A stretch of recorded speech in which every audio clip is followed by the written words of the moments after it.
next speaker has been here to experience that evolution of everyone coming out, being a part of Bill, and taking advantage of this opportunity since the very beginning. You all probably know her as Kmom and her partner Rick. They're part of a not-for-profit called Musicians, Artisans, and Poets Society, and they're going to present their little jam box for you. I don't want to give too much of their story away that they'll do, but if we can get someone to give them a hand. You guys want? Okay, can you hear me? Okay, hi. How many people are first time at Bill? First time at this Bill. Oh, okay. And how many people are fifth time at Bill? Okay, all right.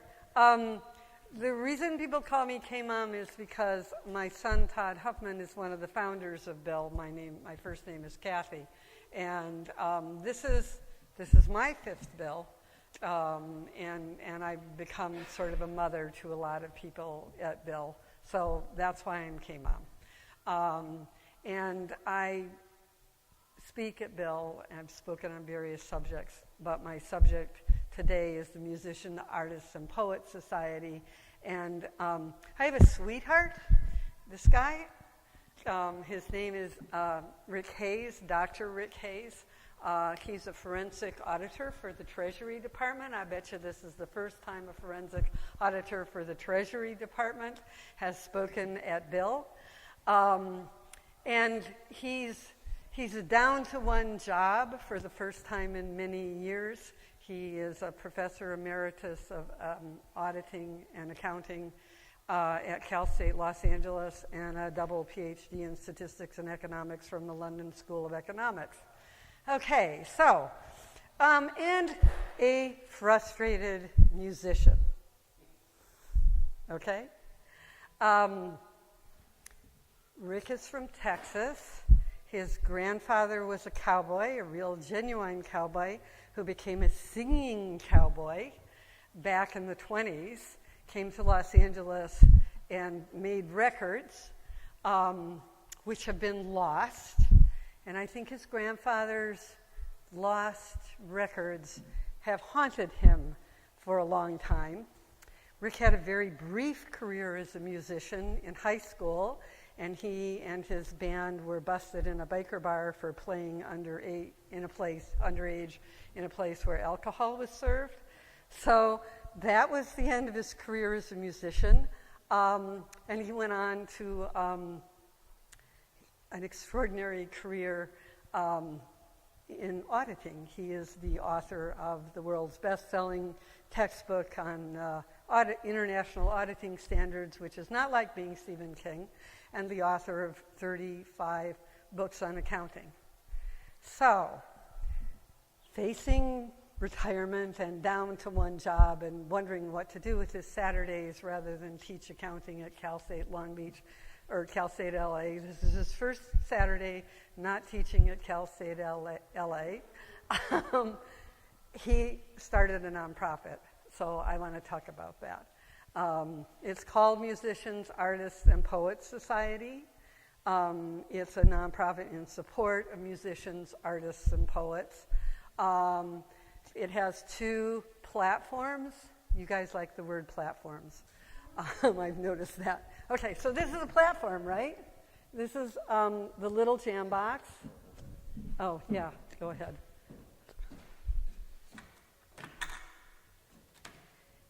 Almost all of you know about little free libraries. Okay, this is like a little free library for music, art, and poetry, right? He has a huge collection of CDs. I know nobody wants CDs anymore, but if you think about it, CDs are going to become a lost generation of music unless people who are interested in music decide they want to get their hands on that generation of music. Musicians work generation to generation, just like scientists, just like artists, just like poets. And so he has this huge CD collection. He wanted to know he's trying to figure out what to do with it. And part of the genesis of the Musicians, Artists, and Poets Society was this idea that he would make this little jam box and take it to different venues and give away his CDs. And you can take any of the CDs that are in here if you happen to want any CDs, or art or poetry, and then you can put your own CDs in it if you're trying to figure out what to do with your CDs. And then presumably musicians, you know, he'll talk about the musicians. The music is the part that he likes the most, who are interested in the, you know, they've heard of that person, but they've heard of that person, but they've never heard that person. They can get that music, they can take it home. That's how Bob Dylan got started. He stole somebody's record collection. And then the other platform, he has a website. It's www.mapssociety.org. Did I say it right? mapsociety.org. MAP Society, there's one S. And people can submit their music, musicians or artists or poets can, all of us that were kind of involved in making maps, we actually put our stuff up there.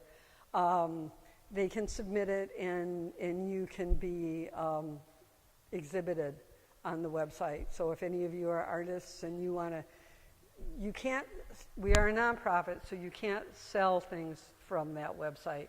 But you can link, if you're an artist and you want to display something and link it to your website, you can link, right. We have to work on all the, you notice I don't have PowerPoint. So we're trying to master all this technology, but we have good hearts. And then artists can link to their own websites, and it's a method of exposure. And artists can do that too. You can't sell things from the jam box, but if you have small, you know, postcards or small works of art that you want to give away in the jam box, you can do it that way. So I always come to Bill when it's in Los Angeles, and when Rick had this, I said, oh, come and speak at Bill. People at Bill will like the jam box. So I'm going to let him talk, and I don't know whether I've taken 15 minutes or 2 minutes, but thank you very much for listening to me. Okay. Awesome. Oh, here, you need this, don't you?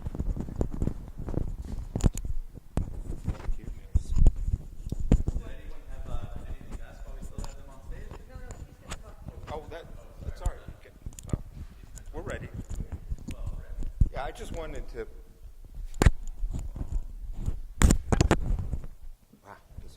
I just wanted to briefly say the genesis of Musician Artists and Poets Society. Kathy told the story about my early days in biking. I'm a biker, and I was underage. I went to prison. I went to jail overnight, and so my parents were not too happy with my music career. Shortly after I switched to accounting, which I'm a little bit happier with. What I wanted to say is, during that period of time, I loved music, but I couldn't play it really. So I went around and saw a lot of the local musicians, and I really enjoyed it. It was the best thing for me to do. I really enjoyed it. But I saw that no one. Here you got these people that are extremely talented, people that made great music, and no one heard them. You know, there's 4 or 5 people listening to them. I got the idea then, I'd like to do something. I'd like to give everyone the kind of experience that I had, which was the experience of these local talented people that were doing it for the love of, not for the money, but for the love. So when everyone becomes of an age when they think, what have I done? What have I done for the world? What have I accomplished? What can I do that's going to be remembered? And I got this idea of putting together, because I feel that musicians, artists, and poets are merging into media, that they all can work together. And also, I just fed up with YouTube and all the heavy competition. It's so commercial, and it really doesn't give anyone a chance. Artists put up their own website. But then they don't understand. I call it Googleomics, which is, hey, you can put up a website, but Google doesn't see it. You can, unless someone knows the exact name of that website, no one will ever see it, because Google uses algorithms that look for keywords that are put in a certain way, and some that have been purchased and the cost of them, and I'm sorry, carried away.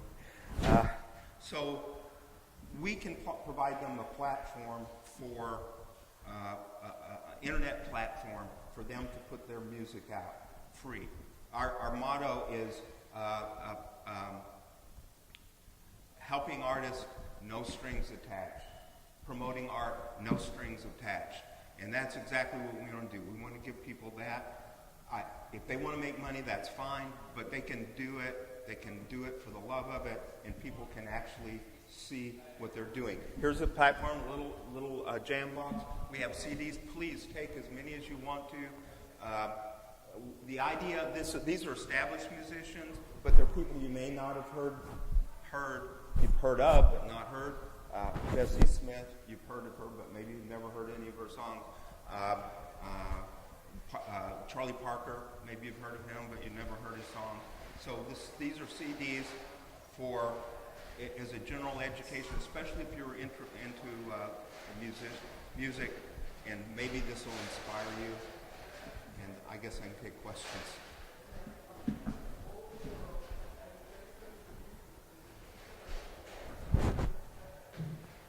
Okay. Does anybody have any questions? Where? Oh, it lives in Ventura, but we took it once to the art walk. And are you going to put on the website where it travels around to? Yeah. MAP, mapsociety.org, mapsociety.org, and we're going to, many of you might have gone to the downtown LA art walk. Yeah, that's great, isn't it? And so we're going to show up there it's the second Thursday in every month. We're going to show up there and bring this stuff along. Maybe you'll see a lot of artists, musicians that might be interested. Paul. Now that you're over 21, do you have any more gigs coming up in bars? Yeah. No, I enjoy going. I just got back. I did a music tour, a road tour, where I went to Memphis, into New Orleans, into Austin, into Lubbock, my hometown, Lubbock, Texas, where Buddy Holly's from, for those of you who don't know. Just to listen to music, and I went to a lot of bars, so I'm getting even. Right. I gotta say something. The advice about following your heart is good advice. I'm embarrassed to follow Justin's speech. And I know that Bill came about because Todd and a bunch of his friends were talking about TED, and they wanted to go to TED, and they didn't have enough money to go to TED. And so they were joking about, setting up outside of TED with a loudspeaker. And that was 10 years ago. And Todd was at home about a month before TED, and somebody called him and said, I bought tickets to that conference you were talking about. And so he had to do the conference, and his friends.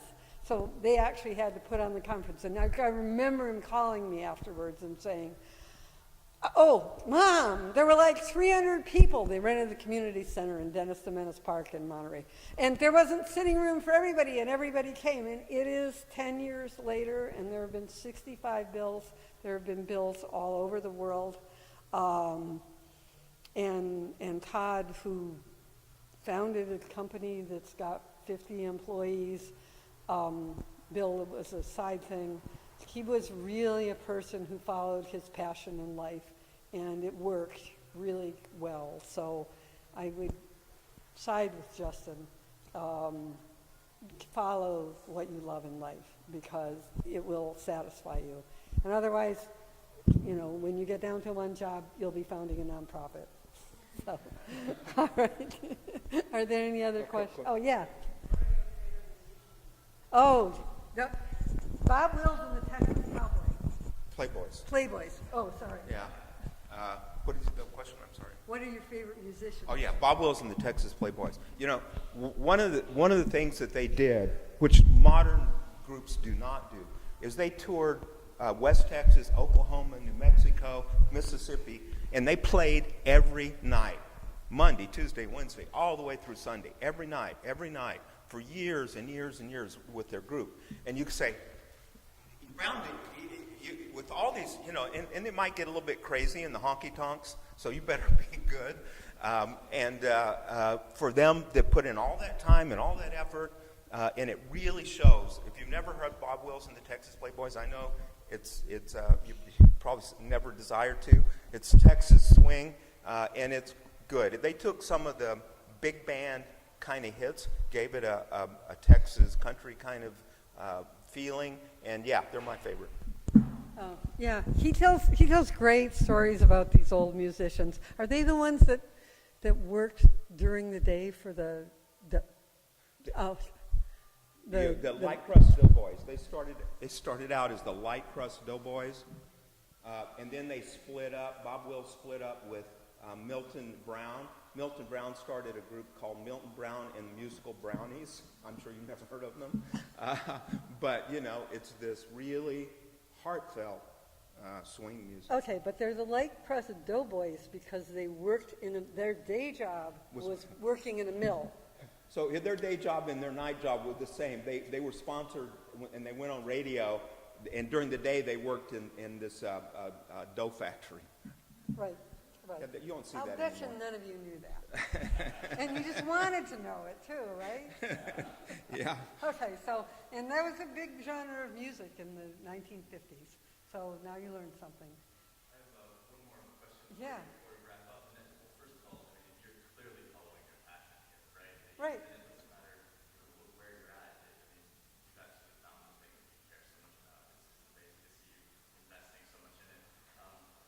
Part of the bill is also about finding partnerships and people to connect with to becoming more successful together. Do you have some idea of what kinds of partnerships you might be looking for, or who might be able to benefit from working with you, or who might be able to benefit? Oh, you'll have to answer this too. We get all kinds of partnerships. I mean, we have a student at Cal State Long Beach that's teaching us about like SEO. Googleomics. Googleomics, yeah, right. You know, so we're a minimum wage job for a student. Some of this was done with my son Tim and my daughter-in-law. Talk about Kurt. Kurt, one of our co-founders is Kurt Hall, who is also an accounting professor, but he's been doing films, and if you go to the website, go to video and see his films. They're really good. He was paying out of his pocket. He was doing these films. He's a poet. He's also an artist. Perfect, plus, of course, an accounting teacher. So sort of perfect for what we're doing. But yeah, we're looking for directors. If any of you are interested, let me know, because we just the two of us. Well, Kathy's sort of indirect director, and you know, we need people, as many people who have this kind of passion as we can find. Right. If anybody thinks they've got anything to contribute or just wants to hang around or have a slumber party in my house in Ventura, you know, and brainstorm, we are happy to take any kind of contribution ideas. Right. Whatever. We especially do need young people because we're old people. We have wisdom, but we're not masters of the technology at all, you know.